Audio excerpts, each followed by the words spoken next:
Hey guys, GameWay3800 here. Once again, this is a special video. I have gotten another pretty cool computer, and I'm going to be using a actually pretty good iFixit kit to take it apart. Well, somewhat, at least, you know. Very nice. This is actually an awful way to package stuff, making it like this. And then this slides out, and then the thing itself slides out the side. Whoever designs this, please go to jail. I'm sure you've caused many deaths because of this. Anyways, I guess I'll just have that on standby.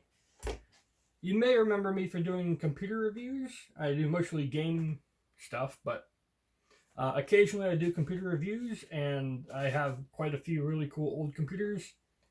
And this is one of the coolest ones. This here is a gigantic Clevo M590KE. It is an absolute behemoth of a battleship of a laptop. 19 inches, or up to 21 inches, pretty much, depending on the screen that you get. I'm going to open it up real quick here. You can see the keyboard, massive, the display, even bigger, and this is insane, just in its own right, you see? Actually stupid. But there is some issues with it. First of all, the screen latches are very broken. They don't work at all because they're broken off, and the left one over there is actually just totally broken. If we take a look, like here, into the screen latch holes, they're filled with like Doritos or something. This is obviously a gaming, like, man cave kind of computer. When I got it, all the Google Chrome favorite tabs were fandom links, so somebody obviously liked looking stuff up and making their own lore and stuff with this computer. So that's cool, but whatever. It's not what you're interested in. What you're interested in is, does it work? And how bad is it on the inside? That's the real question here. I have my oddly four-pronged plug right here. I just need to find the plug. I'm failing, so I'm going to have to look. There we go. Plug goes in easy. I have had one of these where the jack was so loose it wouldn't power on. I think it was also just a board fried moment as well, but yeah.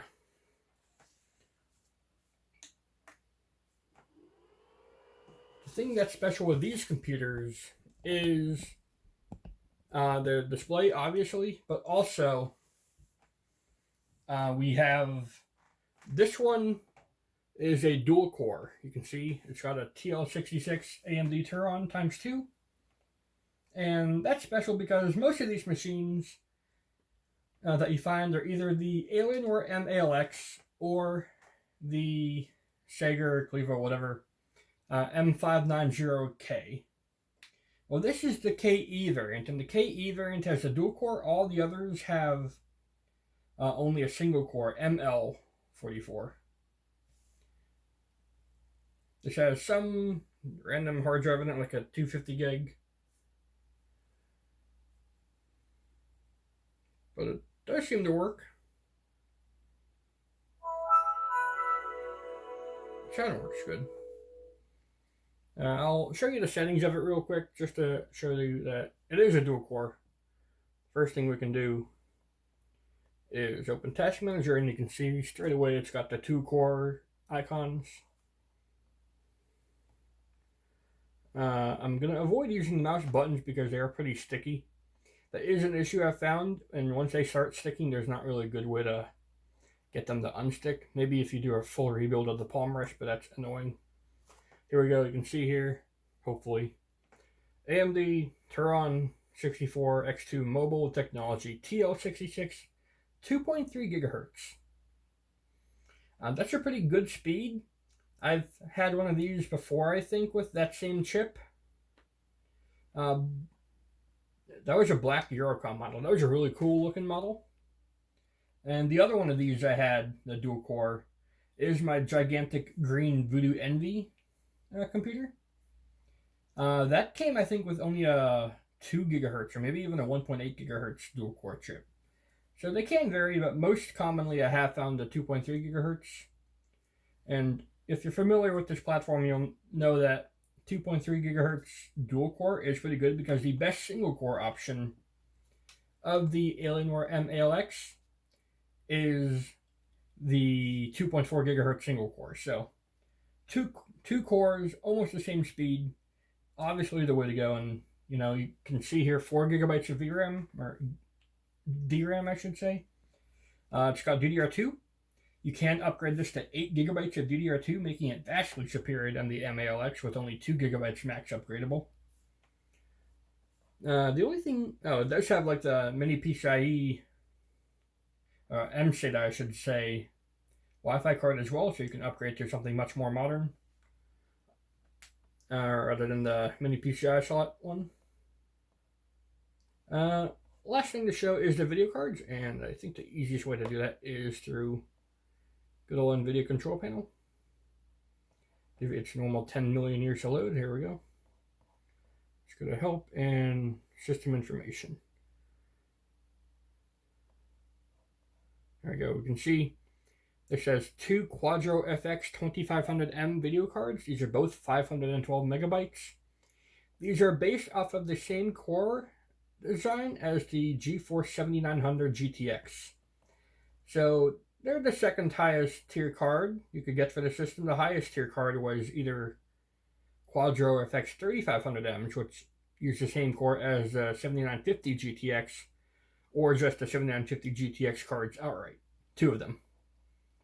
And that's pretty cool. The system does sound really cool, and the fans kicking too with all them spinning. That said, this one's running pretty quiet. I guess it's running pretty cool, or they're broken. I don't think so though. So now begins the part where we're going to take this apart and see how bad it is on the inside, if it's as bad on the outside. No screen clicks because the latches are very dead. Can I loosen this and not kill it? Not really. Oh well. Unplug that. I don't think we're going to really need that anymore.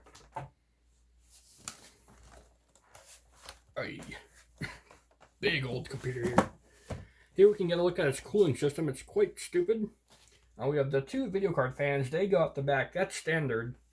But then we have 2 fans to the left of those. This fan blows out the side, and this fan blows out the front. It makes 0 sense. Why did they do this? It's awful.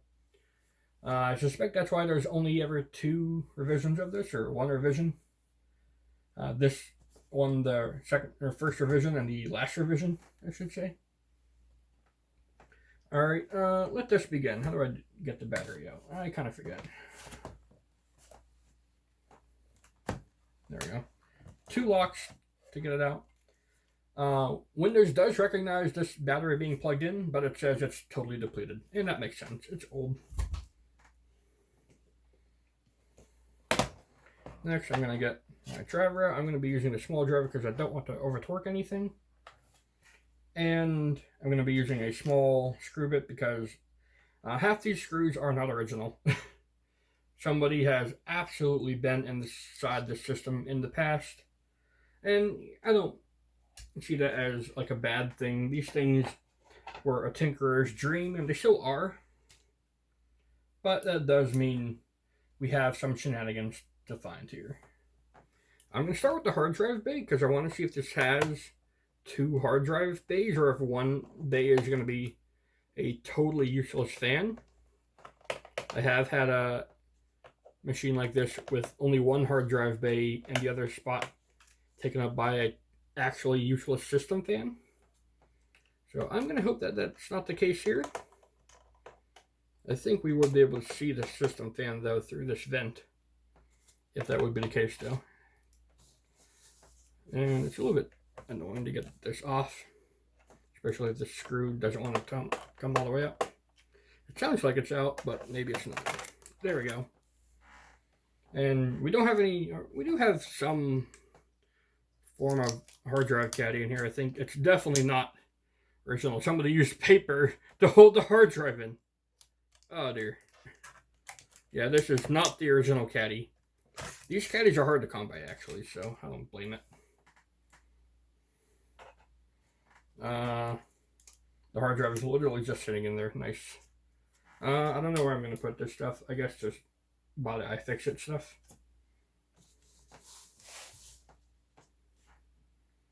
I did lose one screw down below, but I've got a million of these screws, so that's fine. I think that's where the buttons are if you ever need to get to them. Mouse buttons. Now, the cool thing here is that all the rest of these items here are going to be underneath this panel here. What I'm going to do is slide the system around. I should mention that these systems are exploding in value, like quite literally. If you find a good condition Alienware skinned of these units, they're like $2,000. Even broken ones, like an easy $1,800. So if you can find one for cheap, like I got this for only $200. I sniped it the millisecond I saw it. If you can snipe these, they're well worth it. But if you're trying to buy one for a collection, I apologize. They're hard to find and they're expensive when you do find them.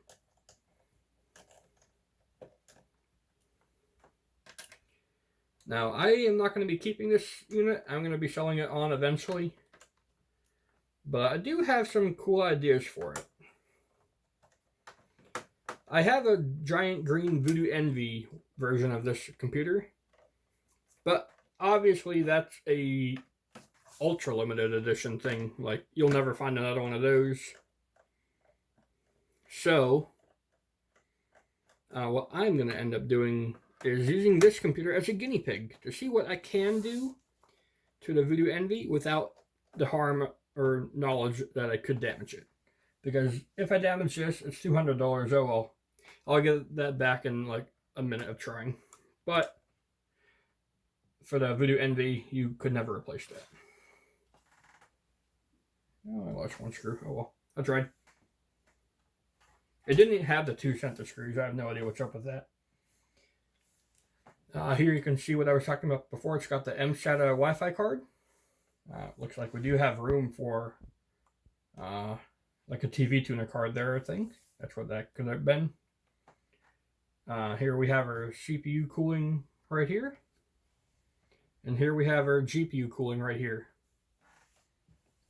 And it's going to get loud. I do have myself a compressed air thing. It's at 75 PSI. 50 PSI, I guess it's slowly, whatever. But it should be enough to clear out any dust we find in these fans.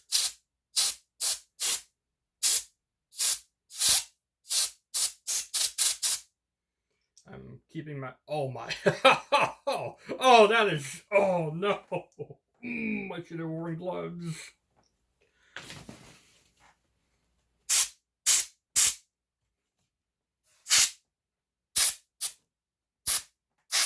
It's dusty, but it doesn't smell like smoke or anything bad, so I don't know what kind of black dust doesn't smell bad, but I'll take it. I have no idea, man.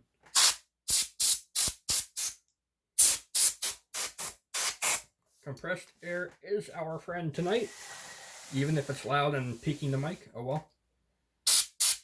Oh man.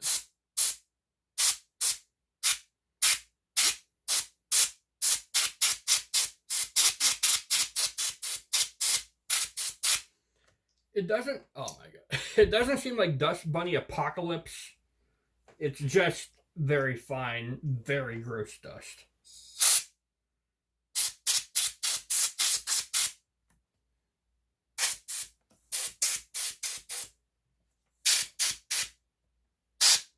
There's our first Dust Bunny over there.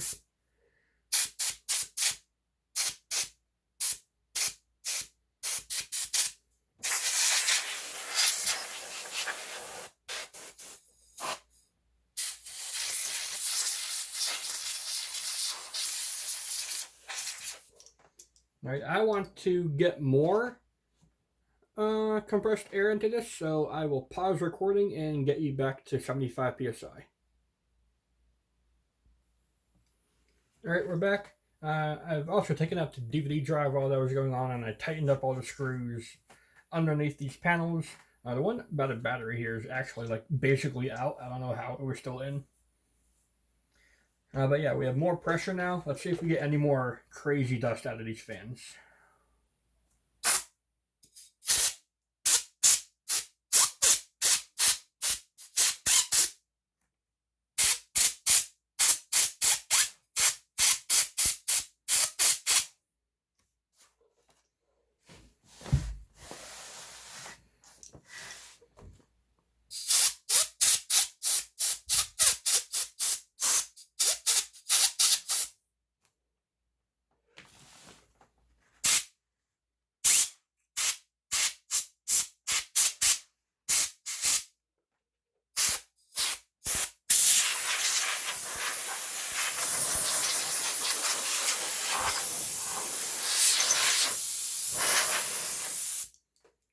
Alright, I think that's all I'm going to need that compressed air for, so I'm going to pull the plug on the thing.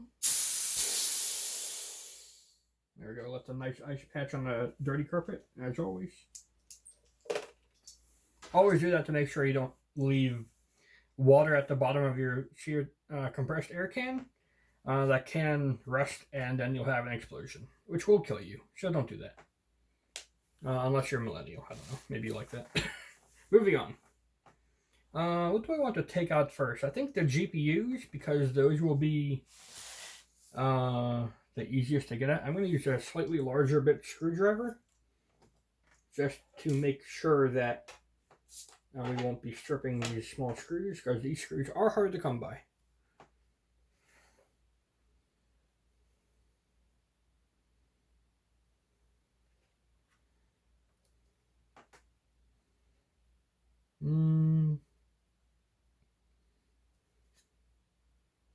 I think this one's basically the same size, but a little bit more robust.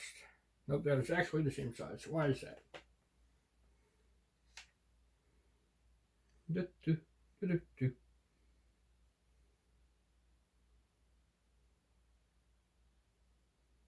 this one's a little bit more blunt. Is it too blunt, though, I wonder? Nope, it seems good.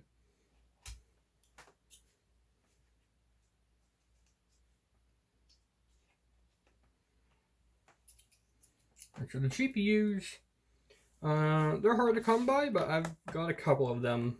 They're all the 7800 or the Quadro cards that these are already. I don't have any of the high-end 7950 cards. They seem to be hard to come by.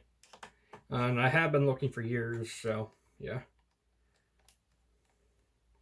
I am pretty sure there's only 4 screws holding in a video card. They're long screws, but only 4 of them.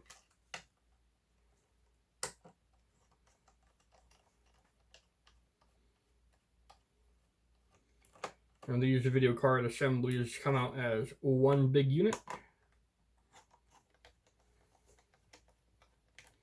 And these are unique to this chassis.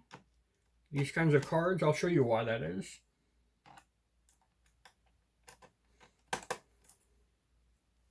Let's go ahead and take out the center card here, or whatever. Oh, yeah, that can happen. That's very annoying, actually. How do they expect you to service this if the plastic always just breaks off? What's the next best way to take this off without killing it? That is a good question. Can I do this? I can do that to some degree. Can I do it on this side as well?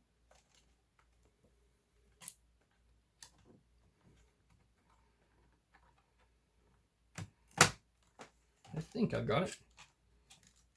There we go. So this is what a video card looked like back in the day. We have our main connecting points here. We have our DRAM here, and it's got some thermal pads down there as well. We have our big copper heatsink radiator, and we have our heat pipes on the other side. So it's a pretty, like, good system, even from back in the day. But here's what makes this chassis unique. Take a look at the video card. We have the big main power connector here, and then one of these is the display connector. But obviously, there's two of these connectors. One of these is the SLI connector. Now, the reason I want to use this as like a guinea pig platform is because I have a ton of these cards, these Clevo style cards, without the SLI connector. So it'll just be this one and this one, without this one. I want to know is, can I put in a other system card with only this one and this one into a M59K based machine without it exploding? Now, I wouldn't want to test this on my Voodoo Envy, but for this, I wouldn't mind testing. Maybe we could even try something dumb. Because if you have two ATI cards, would they be able to work in Crossfire? Because Crossfire doesn't require a bridge. It helps. I guess neither does SLI, but the bridges do help. I wonder, could we do Crossfire, the first Crossfire machine, with this chassis? Unfortunately, I don't have two working ATI cards. Old ATI cards seem to die just as often as these NVIDIA cards, but NVIDIA cards seem to be the longer lasting, even though if they're guaranteed to die eventually with how their BGA setups are. But yeah, that is one of these systems. We dusted it out and took it apart and saw how nasty it was and got a good laugh. These fan connectors are a bit annoying, so I don't really want to go all in there and take that all the way apart. I'm going to have to figure out how to get this dumb plastic thing back on. I don't even know where I tossed that. It's literally just attached to this thing, just very basic. It's stupid, actually. I hate it. Just give it a press down, make sure all three connectors are in place. And now, screw them back in. Don't over torque them. If you break the standoffs on this board, you are pretty SOL. So that's why I'm using my small bit driver here. If I used a big one, I would just punch right through the motherboard.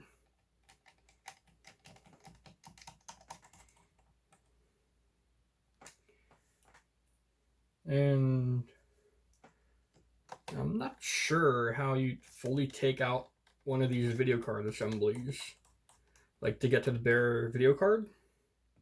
It's like you take off this set of heat pipes for the main GPU core and this set of heat pipes for the DRAM, or I guess DRAM or GRAM, whatever. You know what I mean? Video memory, VRAM.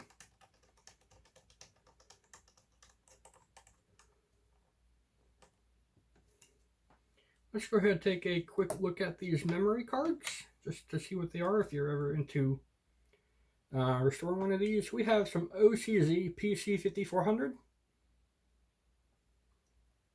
So that's not incredibly fast, but this is the original memory. If we take a look, it's got the same date sticker as the video card. So this is a 100% original system.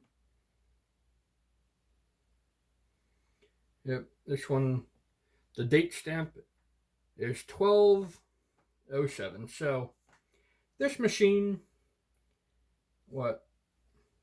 it's December now, as I'm filming this. In 2021, this was built December 2007. Somebody can do the math and find the exact amount of equal years it is. It's not some arbitrary amount.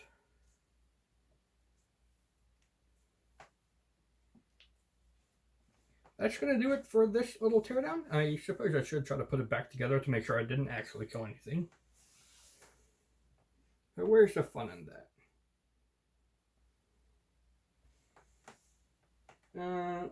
I'll do it. I just won't record it. I'll see you in a second. Alright, we're back. I have used some compressed air to get rid of the excess Doritos in the screen hinge holes. And I've also dusted off the keyboard. And the keyboard itself wasn't too dusty, actually, surprisingly. Let's go ahead and see if I ended up killing this machine just by dusting it out. With my luck, that's exactly what happened. Nope, still seems to recognize the AMD processor. Will it recognize both video cards still? I could have repasted it. There's still more work to do. Obviously, I'm going to be taking this system apart probably 10 more times to experiment with video cards, repaste, probably change the Wi-Fi card and upgrade the memory. Stuff like that. Kind of simple stuff, but it'll really help this machine be usable in 2021. It's a dual core. I wonder how well it would handle Windows 11 if we force it on, you know?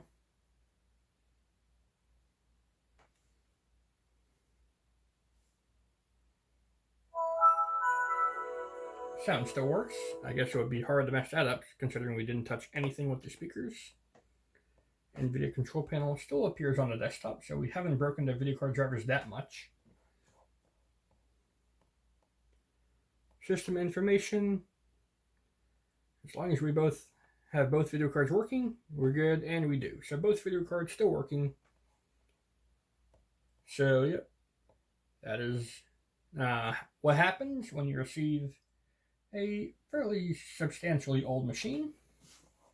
And clean it out a little bit.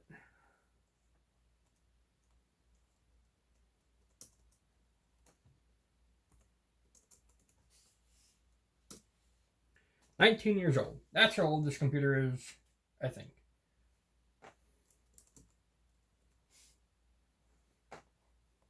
Unless it just didn't count half my inputs, which is likely, let's be honest.